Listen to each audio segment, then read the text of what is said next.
Alright guys, let's get started. Welcome to another episode of Crypto Corner with myself, OJ.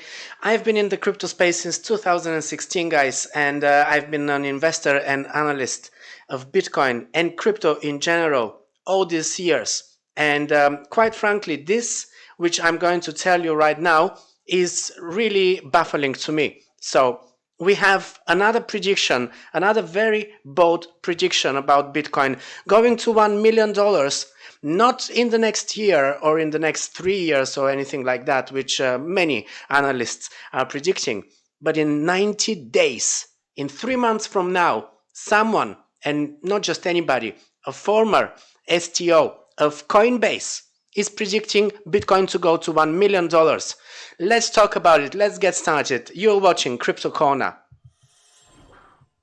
And before we start the show, I want to quickly announce that today I am choosing the winner of One Key Classic. As I said in my previous video, I was running a raffle for One Key Classic. I did a review on this hardware wallet. This is the latest hardware wallet that I added to my collection and that I'm now using while on my travels because it is the lightest device, so it is perfect for traveling.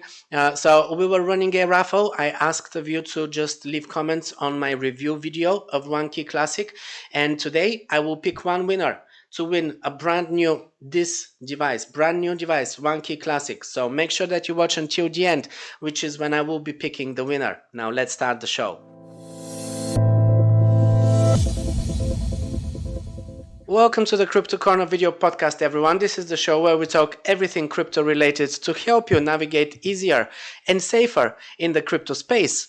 Alright, well, this was a very bold prediction. A few outlets covered this. Pretty much every outlet actually wrote about this. Former Coinbase CTO, this is Chief Technical Officer, places $2 million bet that Bitcoin will hit $1 million in 90 days.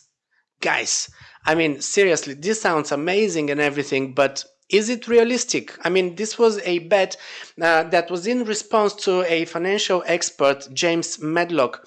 And this is the tweet here.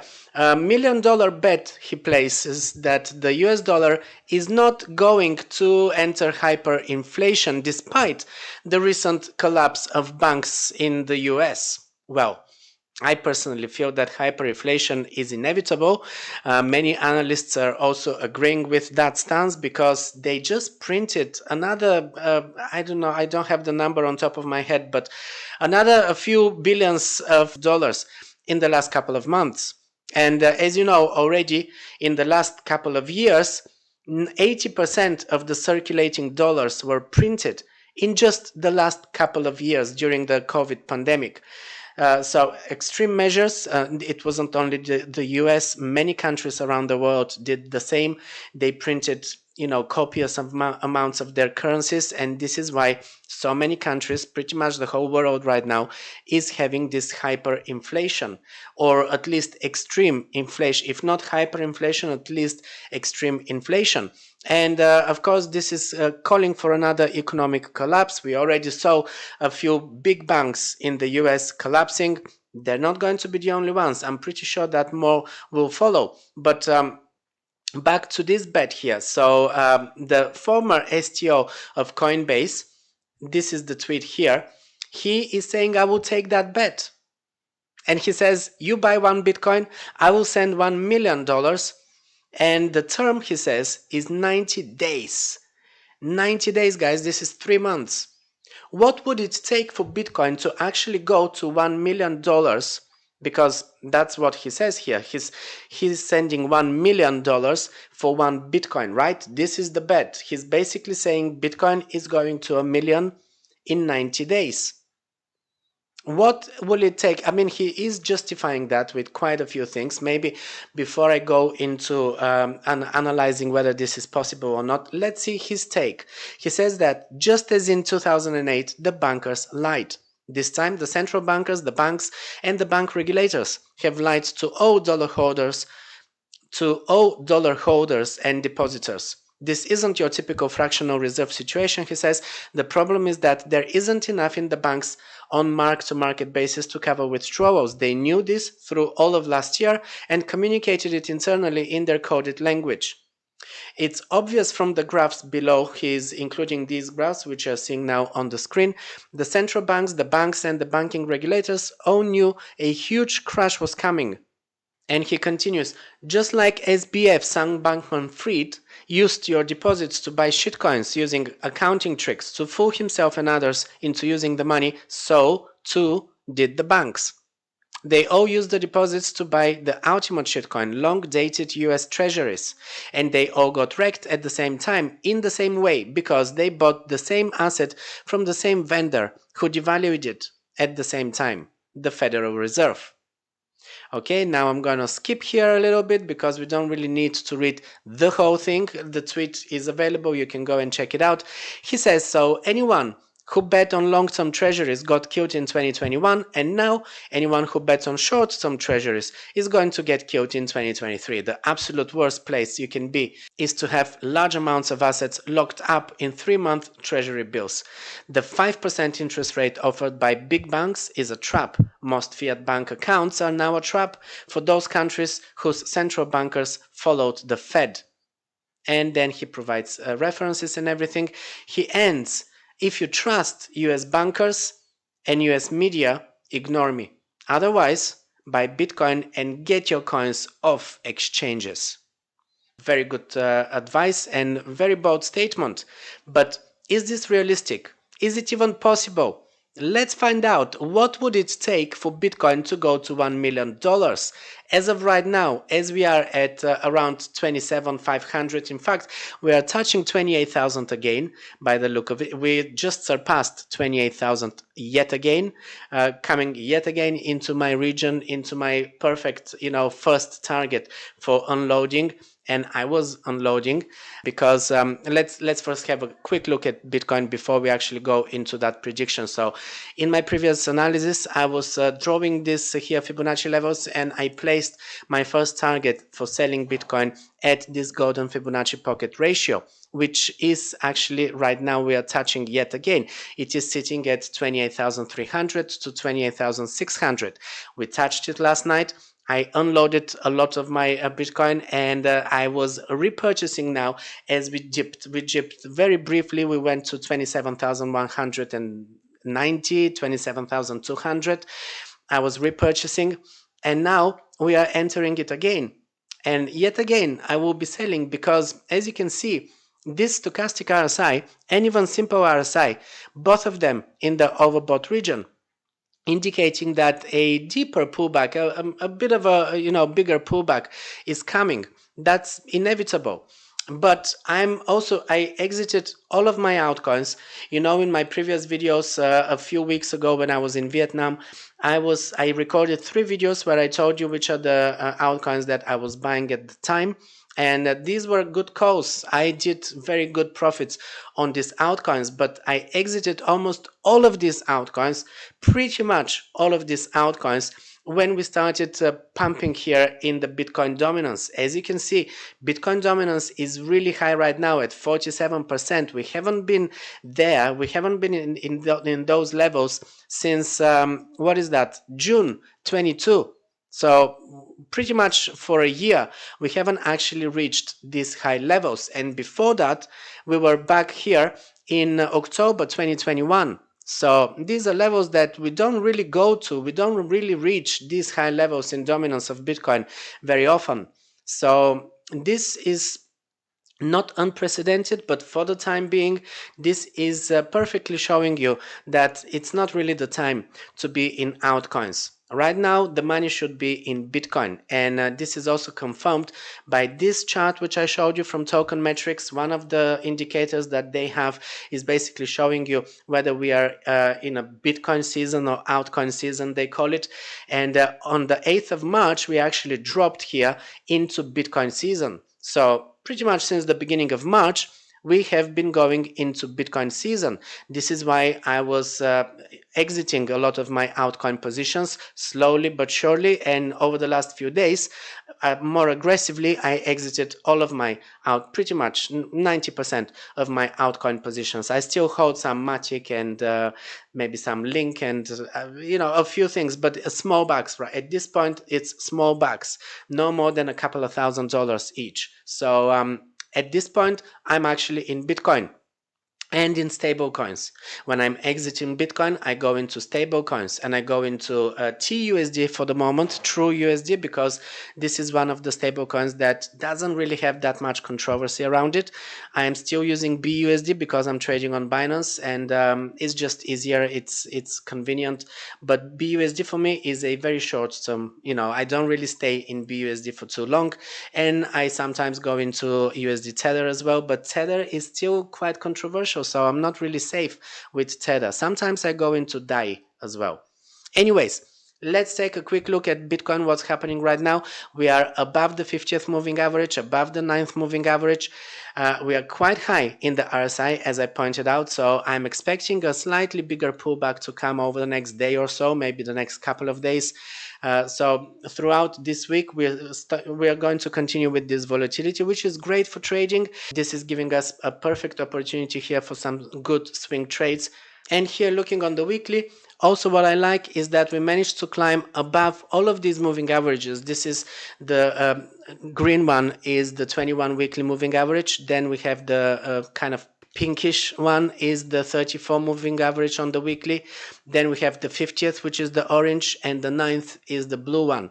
We are above all of these moving averages, which is quite bullish for us, and we are making this rounded bottom formation here, which is also very bullish. So in the long term, all of this is looking very bullish. Now, in the shorter term, though, we do have stochastic RSI quite overbought, so I'm expecting that perhaps in a week or so, we are going to be seeing a deeper correction on the market. This stochastic RSI and also the simple RSI is heading towards the overbought region quite fast. So this is not going to stay up here for too long. It has to come down, and this will happen as the price comes down. Also, let's not forget that we have here a confluence in price action. Price action is going up, the volume is going down. The volume on the weekly, this is not just daily, so it doesn't matter if we're looking at a weekend or a week, it doesn't matter. And during the weekend, the volume is always lower. We know that. So I don't really count that. I'm looking at the weekly. So over the last few weeks, as the price is going up, the volume is dropping. And that is an indication that a pullback, a drop, is going to follow, because this is a bearish indicator. So this is good for us. This means that we can prepare for a drop. We can be unloading at these prices now that we are hitting, resistance zones. As I said, this here was my first target for unloading, this Fibonacci ratio here, the golden pocket, which we are yet again touching as of right now. So this for me is a good zone to unload. Now, yes, we can go higher than that. We can go actually to the 30K, which is a psychological resistance because it is a round number. If we actually surpass the 28,000 over the next few days, I will be unloading even more Bitcoin, because of course I never sell all in once. So I've already unloaded quite a bit, but I still have some more Bitcoin that if we are going to 29 and 30,000, I will keep selling, because at this point I'm starting to be in a selling mode. This is quite a strong pump. Look at this over the last few days, these big green candles. I mean, these long bars, they're not sustainable. Typically, after such a strong rally, after such a sudden, a very short term and very powerful rally, we have a also powerful pullback, just like what we did here. You see, we had this rally here, which was quite a strong push on the upside, and then we did quite a significant pullback. I mean, first we did a minor pullback, then we pumped a little harder, and then we did a much deeper and much stronger pullback. So yet again, this is what we are doing right now. We are going to have a pullback, maybe a minor one, and then we could try, make another attempt at going at that 30K. But after that, I'm expecting that a drop to at least the 27K, which we are forming now here a support at this 27K, because for a few days we managed to hold around this level. We managed to consolidate and establish it somewhat as a support. So dropping to that 27K is going to be the most likely scenario.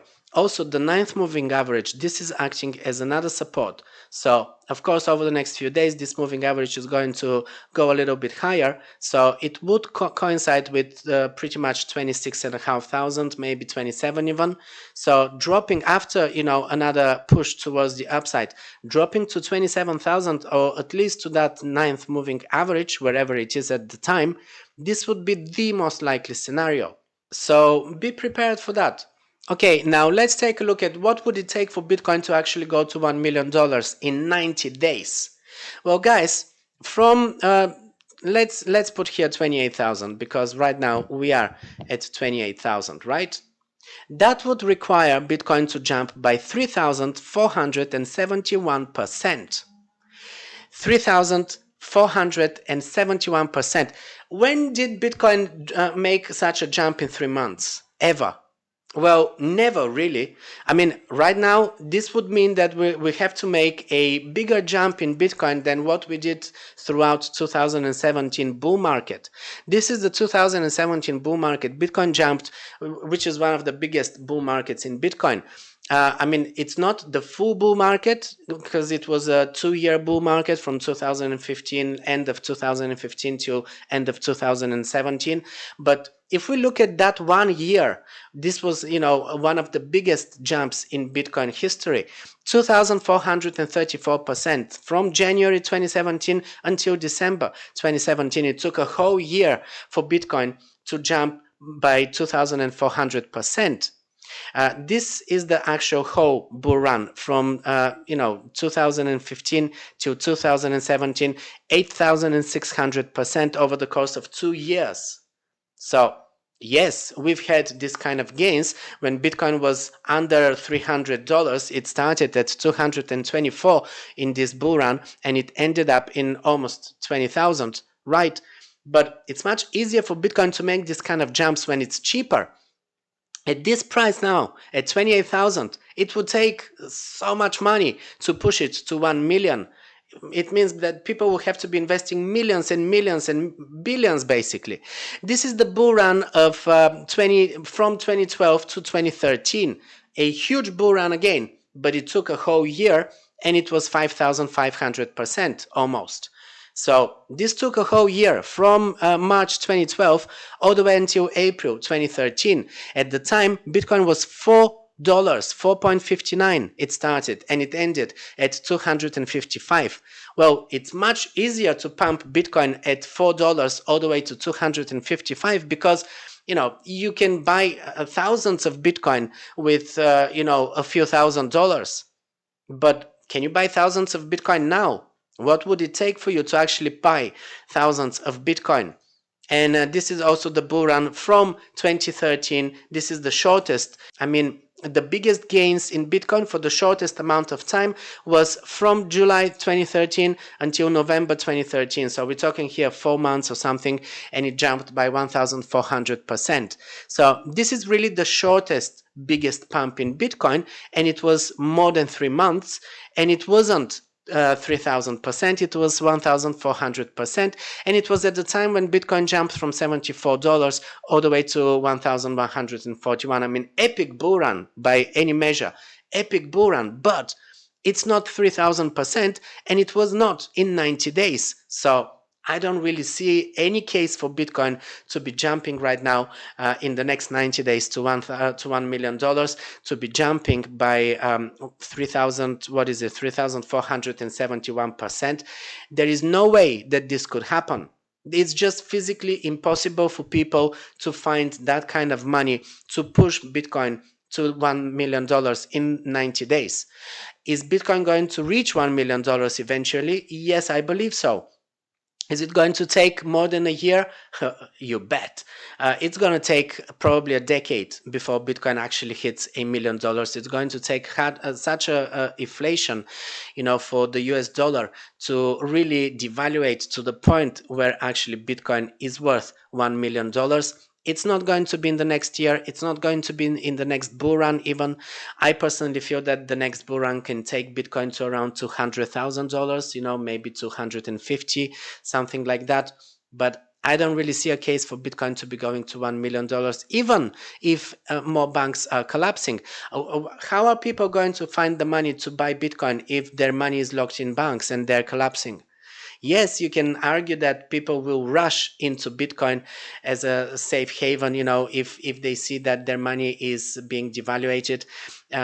Maybe the stock market is also not performing well, so people might pull out money from stocks. But there's also gold, there's also silver. And these are very strong assets that, traditional assets that many people put more trust in than Bitcoin, because Bitcoin is still more speculative than gold and silver. So I don't really see a case for Bitcoin to be going to $1 million. Correct me if I'm wrong. Let me know in the comments if you feel that there is a strong case for Bitcoin to be going to $1 million. As I said, personally, I don't see how is that going to happen. It is impossible, guys. It is impossible. Anyways, one more thing that I want to mention before I go into the giveaway. As you know, we do have to pick up the winner for the giveaway of the one key, this device here that I reviewed in my previous video, and I asked you to leave comments to draw my attention, to tell me what you like about this device. But before that, just quickly, I want to cover this story here, which is about, it's quite bullish on crypto as well. Apparently, Microsoft have embedded a non-custodial wallet in their browser, Microsoft Edge, which I am using this browser, but it is a hidden wallet. It's just for testing purposes. They haven't released it officially.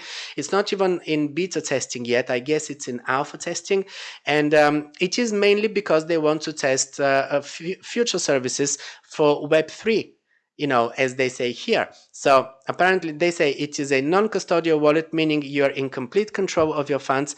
This is a statement by Microsoft. We will not have access to your password and recovery key. It is embedded in Edge, making it easy to use without installing any extension. And they are doing this because they want to test future NFT transactions and just facilitating Web3 platform transactions and interaction.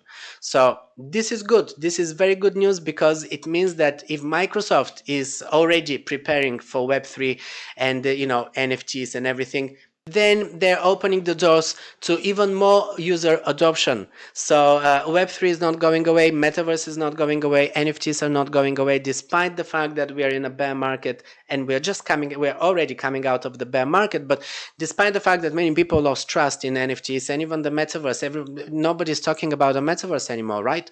And Facebook's Metaverse failed miserably, so everyone thought for a moment, okay, this is finished now, end of it, whatever. No, that narrative is going to come back. It's going to return as the next bull run starts. We are just coming out of the bear market. We still have some more time to consolidate and accumulate before we really enter the powerful bull run, which will happen probably towards the end of this year and the beginning of next year.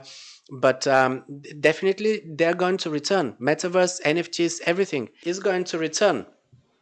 All right, now let's move on to the giveaway. As I promised, I have to pick one winner of this giveaway, and what I was asking of you is to leave comments on my video where I reviewed one key Classic. This is the device that I am personally using already. I'm replacing an older device.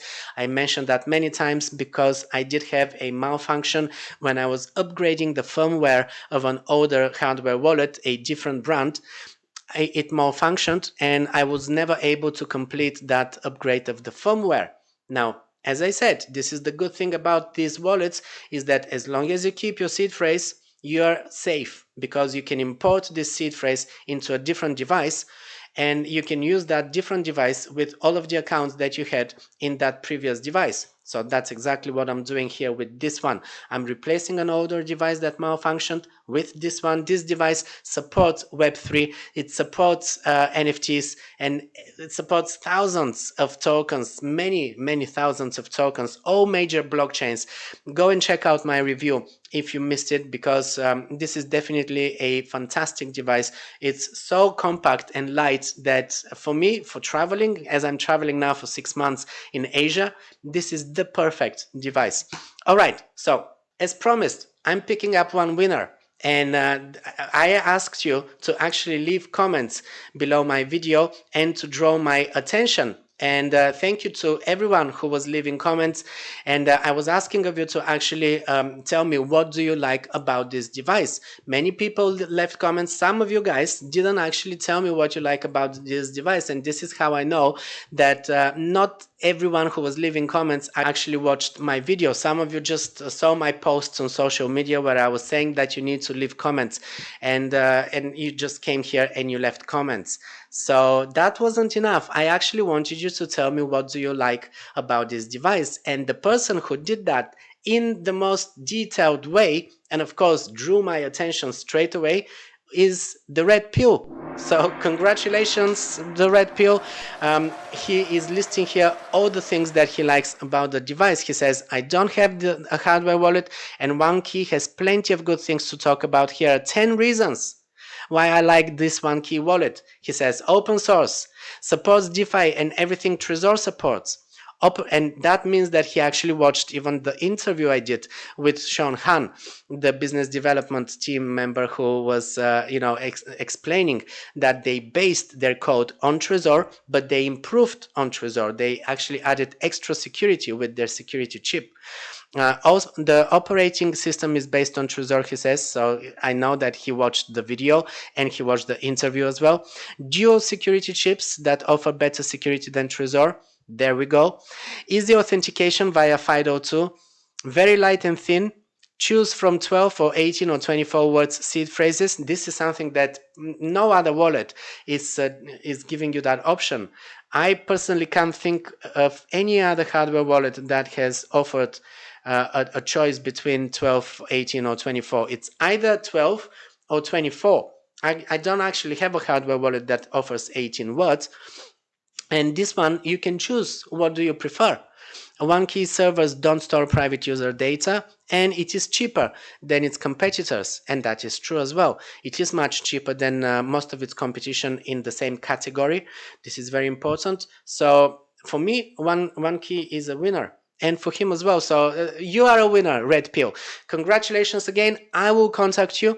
Don't send me any messages, because in the past I've had people being imposters and pretending to be the winner and sending me messages on social media. That's not going to be the case. I will go into your YouTube channel, I will go in the about section, and I will find your email there. If you haven't entered it, then just go and enter it right now, because I will go from this comment into your YouTube channel, and I will go in the about section and I will pull your email from there, and I will contact you directly. So I will contact you. You are not going to contact me.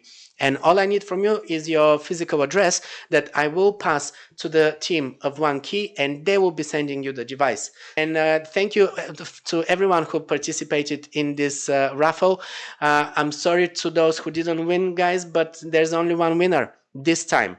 I will continue having giveaways, so don't despair. Make sure that you are subscribed to this channel. Make sure that you keep watching my videos, and that you enable notifications so that you know when I'm posting a new video. And also make sure that you check out the links in the description below, where I drop the links to all of the crypto services that I'm personally using and that I recommend to you. And while you're here, just pick another one of my videos, and I'm gonna see you in the next one.